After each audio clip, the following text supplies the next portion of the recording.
నమస్తే అండి. Welcome to our channel. మనతో సినీ క్రిటిక్ దాసరి విజ్ఞాన్ గారు ఉన్నారు. నమస్తే సార్. సార్ నిన్నటి నుంచి మోహన్ బాబు గారి విషయంలో చాలా రకాల వార్తలనేవి వినిపిస్తున్నాయి. అంటే ఒక్కొక్క దాంట్లో ఒక్కొక్క కథనం వింటున్నాము. అసలు ఏం జరిగింది? ఇప్పుడు మనం చదివిన ఆర్టికల్ గురించి మాట్లాడుకుందాం. వీళ్ళేంటంటే అసలు స్క్రిప్ట్‌లు రాయడానికి వాళ్ళు సినిమాలు తీయాలనుకుంటే మంచి మంచి స్క్రిప్ట్‌లు దొరుకుతాయి. కానీ ఇట్లాంటి ఇన్సిడెంట్స్ ఏమైనా అయినప్పుడు మాత్రం అసలు ఎంత బాగా వ్యవహరిస్తదో. నాకొక విషయం బాగా చెప్పాలనుకుంటున్నా. సినిమాలు బాలేవు, బాలేవు, బాలేవు అని చెప్పి చాలామంది ఛానెల్స్ చెప్తారు గదా! హ్మ్. ఎలా ఉంటే బావుంటదో గూడా వాళ్ళు చెప్పొచ్చు. ఓకే. ఎందుకంటే ఇట్లాంటివి వచ్చే టైంలోనే డిఫరెంట్ డిఫరెంట్ కథనాలు రాస్తారు. ఇప్పుడు మనం చదివిన ఆర్టికల్ భూమా మౌనిక గారు ఇంటికొచ్చి మామ మా ఆస్తి నాకు కావాలి అని అడిగింది. కోడలే అడిగారు. మన పెద్దాయన ఎలా అంటే మోహన్ బాబు గారి ముందు ఎవరు నోరు తెరిచి మాట్లాడరు. పైగా వాళ్ళ ఇంట్లో వాళ్ళైనా ఎప్పుడు ఎవరు మాట్లాడరు. హ్మ్. ఆయన పర్మిషన్ లేకుండా అసలు దగ్గరకు కూడా రారు ఫస్ట్ ఆఫ్ ఆల్. ఓకే. అలాంటిది ఈవిడొచ్చి కూర్చొని వాట్ ఈస్ దిస్ ఆస్తి? వేర్ ఈస్ మై ఆస్తి అని అడిగితేనంట. హ్మ్. కథ చెప్తున్నా మళ్ళీ ఓకే. అమౌన్ ఏం చెప్పట్లే ఈ స్టోరీ. ఓకే. అడిగితే ఈయన లేసి who the hell are you? How dare you to ask me అని చెప్పేసి ఆవిడ్ని ఓ 2, 3 మాటలు అన్నాడు. ఆ 2, 3 మాటలు కూడా బూతులేనంట. ఓకే. మోహన్ బాబు గారికి బూతులు తప్ప ఇంకేం రావంట కూడా. వీళ్ళు డిక్లేర్ చేసేసారు. ఓకే. ఆ బూతు మాటలు మాట్లాడితే మా ఆవిడ్ని ఇంత బూతులు మాట్లాడతావు హోయ్ అని చెప్పి మనోజ్ వచ్చేసాడు. హ్మ్. వచ్చేసి గల్ల పట్టుకున్నాడు అనమాట మోహన్ బాబు గారిది. ఓకే.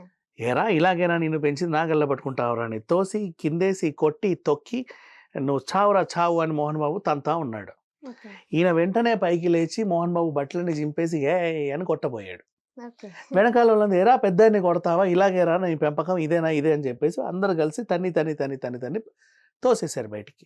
ఓకే. అక్కడ మెడిరిగింది, తొడిరిగింది, నడుమిరిగింది, అన్నీ ఇరిగి ఇలా అయిపోయి హాస్పిటల్‌కి వచ్చాడు. ఇది ఈ ఆర్టికల్. ఓకే. ఇప్పుడు ఈ వార్త రాసినోడు వీడికి ఎలా తెలుసు అక్కడ జరిగింది?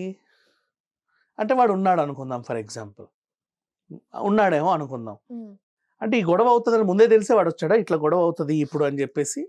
లేదా వీడే ఎలా ఇట్లాంటి ఆర్టికల్స్ అన్నీ వస్తున్నాయి. పిచ్చి పిచ్చి ఆర్టికల్స్ అండ్ మళ్ళీ వినయ్ కొట్టాడు, కొట్టించాడు. మోహన్ బాబు కొట్టలేదు గానీ కొట్టించాడు. ఈయనకిలా జరిగింది. వాళ్ళ భార్యని గూడా కొట్టారంట. ఇంకో ఓకే. ఆర్టికల్. మనోజ్ భార్యని గూడా ఇష్టం ఉన్నట్టు కొట్టేశారు. మనోజ్ భార్య మీద చెయ్యేసినా, తిట్టినా, ఏం చేసినా సరే 499 అయి ఉన్నాయిగా. గృహహింస చట్టాలు రావు. అవును. మరి కానీ క్లారిటీగా 100కి కాల్ చేసినట్టు పోలీసులే చెబుతున్నారు. వాళ్ళొచ్చి మాకు రాతపూర్వకంగా రాసివ్వండి అంటే మాత్రం రాసివ్వలేదట. అమ్మ 1 సెకండ్. ఇప్పుడు ఎవరు కొట్టారు, ఎందుకు కొట్టారు అనేది పక్కన పెడదాం. ఒకరి వల్ల నువ్వు హర్ట్ అయ్యావు. Either it is an accidental situation or a pre planned situation. Pre planned అయినా, యాక్సిడెంటల్ అయినా నీకు ఇంజ్యూరీ జరిగిందంటే నిన్ను నువ్వు కాపాడుకోలేని పరిస్థితిలో నువ్వు ఉన్నప్పుడు ఎవరికి ఫోన్ చేస్తావు? పోలీసులకి. That's all. మరి మోహన్ బాబు గారు ఎందుకు చేశారు? మోహన్ బాబు గారు చేసినట్టు ఎవరు చెప్పలేదే. లేదు పోలీసులు కూడా చెప్పారు. వాళ్ళ ఇంటి నుంచి 2 సార్లు కాలొచ్చింది. ఒకసారి మనోజ్ గారు చేశారని, ఒకసారి మోహన్ బాబు గారు ఓకే. 1 చేశారనేసి సెకండ్. ఇప్పుడు ఇన్సిడెంట్ జరిగింది మన ఇంటి పరిసర ప్రాంతాల్లో అయినప్పుడు, ఓకే. ఆ కాల్ మన ఇంటి నుంచి వెళ్ళినట్టే కదా! మన పరిసరం, మన తోటలో జరగొచ్చు, మన ఔట్ హౌస్‌లో జరగొచ్చు, ఓకే. సెల్లార్‌లో జరగొచ్చు, టెర్రస్‌లో జరగొచ్చు. You understand? ఏమో ఇంట్లో కూడా జరగొచ్చు. ఓకే. బయట నుంచి ఎవరైనా వచ్చినా, లోపల నుంచి ఎవరైనా ఏదో సంథింగ్ సిట్యుయేషన్. ఫోన్ ఇక్కడి నుంచే వెళ్ళుద్ది కదా! ఓకే. మరి ఫోన్ ఇక్కడి నుంచి వెళ్ళినంత మాత్రాన ఆ ఇంటి యజమానే దాడి చేశాడని ఎలా డిక్లేర్ చేస్తారు? తప్పు కదా అది. అది. ఓకే. మరెందుకని పోలీసులు అంత క్లియర్‌గా చెప్తున్నారంటారు? ఆఫ్‌కోర్స్ వాళ్ళకి క్లియర్‌గా ఫోన్ వచ్చింది కాబట్టి క్లియర్‌గా చెప్పారు. వాళ్ళ తప్పేం లేదమ్మా. ఓకే. నెక్స్ట్ ఆ పర్సన్ ఇంజ్యూరీ అయ్యాడు కాబట్టి వాళ్ళు అయితే క్లియర్‌గానే గొడవైతే చెప్పారు. జరిగింది. గొడవ జరగబట్టే కదా పర్సన్ ఇంజ్యూర్ అయ్యాడు. మెడ ఓకే. పోయింది, తొడ పోయింది, నడుము పోయింది. హాస్పిటల్‌లో జాయిన్ అయ్యాడు. అండ్ హాస్పిటల్ వర్గాలు కూడా ఇది it's not an accidental. Medical report ఆ! కూడా ఇచ్చారు. ఇది ఖచ్చితంగా ఉద్దేశపూర్వకంగానే జరిగిందని కాన్ఫిడెన్షియల్‌గా ఇచ్చారు. అనుమానాస్పదం అని కూడా చెప్పారు. పోలీసులకి ఏదైతే కావాలో అదే రిపోర్ట్ ఇచ్చారు. కాబట్టి దాని గురించి మాట్లాడుకుంటున్నాం. అంతమించి కాబట్టి జరిగింది, ఇంజ్యూరీస్ అయితే జరిగింది.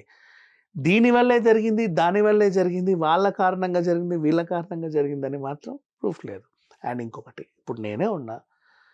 నాకు ఒళ్ళు బలుపెక్కి రోడ్డు మీదకెళ్ళి సిగ్నల్ దగ్గర నిలబడి ట్రాఫిక్ కానిస్టేబుల్ని కొట్టాననుకో, నన్ను దన్నడు. అంటాడు. సర్లే బాబు పక్కకెళ్ళు, నేను ట్రాఫిక్ చూసుకోవాలి అంటాడా? నాకే ఒళ్ళు కొవ్వెక్కి కింది ఫ్లోర్‌కెళ్ళి ఎవరినో 4, 5 కొట్టాననుకో, వాళ్ళందరూ కలిసి నన్ను చంపరు? అవునా? అంటే మనం ఎవరి దగ్గర అంతేగాని పొద్దున్న లేసి మన ఇంటి కాలింగ్ బెల్ కొట్టి, "సార్ నేను మిమ్మల్ని కొట్టడానికి వచ్చాను. దా ఇలా రా" అని చెప్పి ఇష్టం ఉన్నట్టు కొట్టేస్తే ఎవడు పోడుగా? కానీ ఇంకొకటి సార్ అంటే మనం ఎవరినన్నా ఏదన్నా అంటేనే అవతల నుంచి మనకి అది వస్తది. ఓకే. మేబీ అలా కూడా అయ్యుండొచ్చు కూడా. అంటే ఈయన గురించి అనట్లా. బేసిక్‌గా చెప్తున్నా. ఎవరైనా ఉద్దేశపూర్వకంగా కొట్టారు అంటే 2 ఉంటాయి. పొద్దున్నే లేసి ఎవడైతే వచ్చి దాడి చేయడు. అలా అని ఈయన కూడా ఎవరితోనో కొట్టించుకోవడానికి రోడ్డు మీదకెళ్ళడు.